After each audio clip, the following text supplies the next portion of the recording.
భూరు ప్రక్షాళనకు year plan అంట.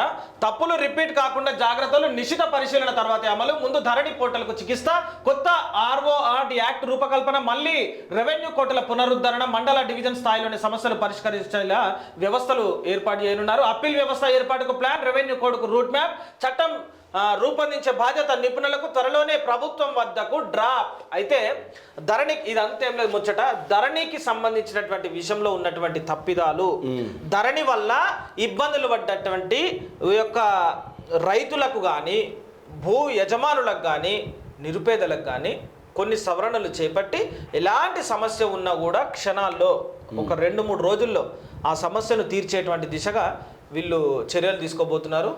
ఆ చర్యకు సంబంధించినటువంటిది ఇక మంత్రి పొంగులేటి శ్రీరన్నతోని ధరణికి సంబంధించినటువంటి కమిటీలు కూర్చొని ముచ్చట పెడుతుర్రు. ఎట్లా చేస్తే బాగుంటుంది, ఏమైతే బాగుంటుంది అని చెప్పి అంతే. ఇలా వార్తలు ఈ శాఖ కోదండరెడ్డి సార్ ఆయన అట్టేంటారు ఎప్పటికీ. అవునా? వ్యవసాయ దాని మీద పాఠ్య పుస్తకాల్లో అల్లర్లా ముచ్చటెందుకు, ఏంది